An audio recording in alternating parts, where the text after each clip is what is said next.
Hey my YouTube family, welcome to my new blog. और कैसे हैं सब? होप सब अच्छे होंगे। जी मैं भी ठीक हूँ। आज का दिन है संडे और तारीख हो गई है 5 मई। अभी टाइम हो रहा है सुबह के लगभग 10:30 बज रहे हैं और काम मेरा हो चुका था क्योंकि गैस सिलेंडर हमारा हो गया था ख़त्म नाइट में। तो फिर मॉर्निंग में भी नहीं आया था, एजेंसी बंद हो गई थी रात को। तो और मॉर्निंग में सुबह गए थे राहुल जी, तब मिला नहीं। 2 दिन बता दिया था कि 2 दिन मिलेगा भी नहीं क्योंकि यहाँ पे है चुनाव। तो चुनाव की वजह से फिर ये गड़बड़ हो गई थी। और फिर बाद में किसी दोस्त के पास फ़ोन करके इन्होंने इंतज़ाम किया, तब जाके हमें सिलेंडर मिला। और उसके बाद 10:30 बजे मैंने गुड्डू को भी सुला दिया था इस टाइम पे, और मेरा सारा काम भी कंप्लीट हो गया था। बस बचा था तो खाना बनाना और मेरा नहाना। नहाई मैं नहीं थी और राहुल जी ऑफिस के लिए रेडी हो रहे थे। तो आज तो वैसे खाने में लेट हो चुकी थी। खाना नहीं तो मेरा जल्दी ही बन जाता है मॉर्निंग में ही। वैसे 10:30-11 बज चुके थे और अभी मैं कर रही हूँ रोटी छोंकने की तैयारी। तो वो मैं शाम को ही करने वाली थी, बट एंड टाइम पे सिलेंडर ने धोखा दे दिया था, इस वजह से मैंने नहीं किया।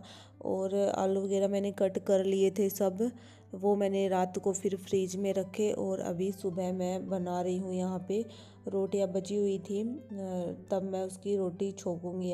अभी आज मेरी तबीयत थोड़ी ठीक नहीं है। मॉर्निंग में तो ठीक थी, बट अभी रात को जब मैं व्लॉग एडिट कर रही हूँ इस टाइम तक मेरी तबीयत हो चुकी थी ख़राब। तो मेरी वॉइस बारी बारी आ रही होगी तो आप लोग इग्नोर करना, क्योंकि मेरे जुकाम हो गया है। गर्मी इतनी ज़्यादा हो रही है कि जब काम करते हैं सुबह में झाड़ू पोछा ये सब, तो फिर पसीने आ जाते हैं और ठंडा पानी पीने का मन करता है, प्यास बहुत ज़्यादा लगती है। तो फिर मैं पसीने में पानी पी लिया था मैंने फ्रिज का, इसलिए ज़ुकाम हो गई। और वैसा नॉर्मल पानी पीते हैं तो उससे प्यास भी नहीं बुझती, इसलिए फिर फ्रिज का ही पीना पड़ता है चाहे कैसी ही कंडीशन हो। और यहाँ पे मैंने सिंपल तरीके से मैं रोटियाँ छोंकती हूँ, जैसे मैं आपको बता देती हूँ। सबसे पहले प्याज का तड़का लगा लेते हैं, जीरा डाल के प्याज का तड़का। प्याज भुन जाने के बाद मैं उसमें आलू डाल देती हूँ, जैसे हम आलू की सब्ज़ी बनाते हैं वैसे ही होता है। और आलू सीजने के बाद बस इसमें मैंने लस्सी ऐड कर दी थी, जो छाछ होती है खट्टी वाली। आप नॉर्मल भी बना सकते हो, अगर वो छाछ नहीं होती तो पानी में भी उसमें खट्टापन आ जाता है। अगर आप डालोगे तो छाछ, तो उसका टेस्ट ही कुछ अलग आ जाएगा। तो यहाँ पे मैंने वो आलू सीजने के लिए चढ़ा दिए। जब तक आलू सीजेंगे तब तक मैं यहाँ पे और तैयारी कर लेती हूँ अपनी रोटियाँ। ये जो रोटी है इनके छोटे छोटे टुकड़े कर लेती हूँ। इसको छोटे छोटे टुकड़े कर लेते हैं और जब आलू और वो सीज जाने के बाद हम उसमें डाल देंगे। अक्सर हमारे पास ऐसा होता ही है कि हमारे पास रोटियां ज़्यादा बन जा तो फिर वेस्ट ही जाती है। इससे अच्छा हम कुछ अलग रेसिपी बना के खा लें। और वैसे भी रोटी सब्जी भी खाते हैं तो यही भी रोटी सब्जी ही है, बस उसको मिक्सचर कर देते हैं उसका थोड़ा। और हमारी इससे रोटियां भी वेस्टेज नहीं जाएंगी, क्योंकि हम रोटियां बनाते हैं अच्छी बनाते हैं और घी भी लगाते हैं उनके। तो फिर इतना जब नुकसान कर देते हैं तो फिर सही नहीं रहता, इसलिए हम उनका यूज भी कर सकते हैं। यहाँ पे मैंने आलू डाल दिए थे तो आलू थोड़े से सीज चुके थे, गल चुके थे। उसके बाद मैं यहाँ पे टमाटर ऐड कर रही हूँ इसमें। और जब टमाटर पक जाएंगे उसके बाद आगे की प्रोसेस करेंगे। यहाँ पे आलू थोड़े सीज चुके थे, मैं इसको ऐसे ऐसे करके देख रही थी। और अभी मैंने डाल दी है इसमें लस्सी। तो लस्सी डालने के बाद तो नॉन स्टॉप इसको थोड़ी देर चलाना पड़ेगा, क्योंकि ये लस्सी फटने का डर होता है। तो हम थोड़ी देर इसको चला लेंगे और जब उबाल आ जाएगा तो फिर हम उसमें रोटियां ऐड कर देंगे। तो यहाँ पे आप लोग देख ही रहे हो कि देखो उबाल आ चुका था और फिर मैंने इसमें रोटियां ऐड कर दी। ये छोटे छोटे पीसेस में मैंने टुकड़े किए थे। और यहाँ पे अभी मैंने मैगी मसाला भी ऐड किया है। मैगी मसाला डालने से भी अच्छा टेस्ट आता है, नहीं तो फिर आप अवॉइड भी कर सकते हो अगर नहीं होगा तो। और यहाँ पे हमारी रोटी बनके तैयार हो चुकी है। आप इन्हें सर्व कर सकते हो छाछ या लस्सी कुछ भी के साथ कर सकते हो। यहाँ पे मैंने बूंदी का रायता लिया था, बूंदी का रायता मैंने बनाया था। और अभी वो मॉर्निंग का टाइम था, अभी हो रहा है इवनिंग का टाइम। इवनिंग के बज रहे हैं लगभग 5:15 और यहाँ पे मैं चाय की तैयारी कर रही हूँ। राहुल जी आज घर पे ही थे, ऑफिस नहीं गए थे। वो बाद में बोले कि मैं नहीं जाऊँगा, इसलिए फिर उनको चाय का मन कर जाता है। डेली चाय पीते हैं और जैसे ऑफिस में रहते हैं तो भी 1-2 बारी चाय पी लेते हैं। इसलिए फिर मैंने बना ली। और मेरे भी थोड़ा थोड़ा गले में थोड़ा दर्द हो रहा था, तो इसलिए मुझे भी अदरक वाली चाय पीने का मन कर रहा था। और चाय पीने के बाद फिर मैं आ गई यहाँ पे किचन में। जो बर्तन थे इस टोकरी में मैंने रख दिए हैं जचा के, उनको सेट करके। अब जो सुबह के जो बर्तन थे वो भी यहाँ पे मैंने क्लीन कर लिए हैं और आसपास की सारी सफाई मैंने कर दी है। जैसे साइडों में गीला रहता है तो मच्छर आने के चांसेस रहते हैं, तो फिर मैं ये गीले कपड़े से साफ़ कर देती हूँ और एकदम चमक जाता है सिंक। सिंक हमेशा नीट एंड क्लीन ही रखना चाहिए हमें। अभी मेरी चाय हो चुकी है रेडी। मेरा यही पर्पस रहता है कि मैं एक काम के साथ दो काम निपटाऊँ।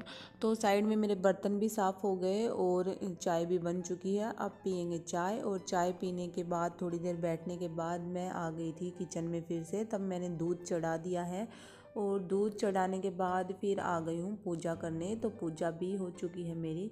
अभी मैं सारे घर में दिया, जैसे ये धूप है ये दिखा दूँगी और सारे घर में अच्छी वाली स्मेल हो जाएगी। और गुड्डू को मैंने वॉकर में बिठा दिया है और इसने कर दिया सुसु। तो फिर मैं उसको साफ़ कर रही हूँ, ये पोछा लगा के। ये सुसु कर देता है तो मुझे इसको सारे को ही पोंछना पड़ता है गीले कपड़े से, क्योंकि छोटा बच्चा है, हाइजीन का पूरा ध्यान रखना पड़ता है इनका, क्योंकि एलर्जी हो जाती है बच्चों के। इसके तो वैसे भी एलर्जी हो रखी है। अभी डॉक्टर के लेके गए थे तो नॉर्मल एलर्जी है, वैसे ठीक हो जाएगी। और अभी थोड़ी ठीक होने भी लग गई है, जैसे 4-5 दिन ही रही है। छोटे छोटे दाग जैसे हो गए इसकी स्किन पे। फिर डॉक्टर ने बोला ये नॉर्मल है, एलर्जी हो जाती है बच्चों के। जैसे बच्चे नीचे घूमते फिरते हैं उसकी वजह से। और जब ये सुसु करता है तो इधर उधर लग जाता है। बच्चे का चाहे जितना भी ध्यान रख लो, लेकिन सुसु करता है तो फिर लग ही जाता है। इसलिए मैं उसको हमेशा पोंछती हूँ, चाहे कितनी बार भी लगो। मैं उसका बहुत ध्यान रखती हूँ। सुसु वगैरह कर देता है तो गीले कपड़े से पोंछ देती हूँ, तो फिर बच्चा सही रहता है, क्योंकि बच्चे की स्किन ही सेंसिटिव होती है, तो इस वजह से। और यहाँ पे मैंने राहुल जी फ्रूट लेके आए थे, तो मैंने फ्रूटों को अभी मैंने धो दिया है सारे फ्रूट्स को। तो इसमें लेके आए थे अंगूर, केला, अमरूद, सेव। तो अमरूद का तो शायद सीजन ही नहीं है, पता नहीं कौन से सीजन के क्या है, मुझे कुछ समझ में नहीं आया। अमरूद तो सर्दियों में आते हैं सीजन वाले, तो पता नहीं फिर लेके आ गई है ऐसे ही। और अभी मैंने फ्रूट वगैरह धो दिए थे। और रात को डिनर में बना रही हूँ मैं उपमा। रात को हमेशा ही हल्का फुल्का खाने का मन ही करता है, कुछ भी। जैसे रोटियां वगैरह तो हम बहुत ही कम बनाते हैं। रोटी जब बनाती हूँ मैं रात को, जब दिन में मैं चावल, राजमा चावल या कढ़ी चावल, छोले चावल, ऐसे कुछ चीज़ें मैं बना लेती हूँ, तभी मैं रात को फिर रोटियां या पराठे बनाती हूँ। अदरवाइज़ मैं बिल्कुल भी नहीं रोटियां बनाती, बस चावल बनाती हूँ। अभी आजकल मेरा कुकर ख़राब हो रहा है, इस वजह से मैं ना तो दाल बना पा रही हूँ ना चावल। वैसे मैं बना लूँ, जो पतीला होता है उसमें भी बना लूँ और कुकर में भी, वो सीटी नहीं लगती, बस ये ख़राबी है, बाकी तो ठीक है। लेकिन उसमें फिर बहुत ही टाइम लगता है। और मेरे पास शाम के टाइम में मुझे गुड्डू को लेना रहता है। राहुल जी तो थोड़े लेट ही आते हैं, जैसे 7 बज जाते हैं आजकल, तो इस वजह से फिर वो आते हैं, उसके बाद मुझे बनाना रहता है, तो फिर बहुत ज़्यादा लेट हो जाती है। इस वजह से मैं ये हल्का फुल्का ही बना लेती हूँ रात को, और ये भी अच्छा लगता है। और अभी हम खाना वाना खा चुके थे इस टाइम पे, और बर्तन भी मेरे साफ़ हो चुके थे। अभी किचन की क्लीनिंग की बारी है। तो किचन क्लीन मैं हमेशा मॉर्निंग में भी करती हूँ और नाइट में भी करती हूँ। तो यहाँ पे जैसे साइडों में कुछ चीज़ें वगैरह रखी रहती है, तो इनके नीचे से अगर हम कर लेते हैं ना, तो फिर हमें डीप क्लीनिंग की ज़रूरत नहीं पड़ती। हम क्योंकि छोटी मोटी जो चीज़ें रखती है उनको इधर उधर करके हम इनको डेली करें तो हमें फिर भारी भरकम ज़्यादा काम नहीं रहता। और यहाँ पे बस किचन विचन की सफाई करके बस, और तो कुछ काम नहीं होता, नाइट का यही काम होता है।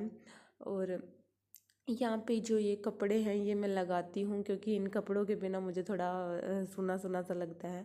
ओके फ्रेंड्स, ब्लॉग को यहीं एंड करते हैं। ब्लॉग पसंद आए तो लाइक से सब्सक्राइब जरूर करना।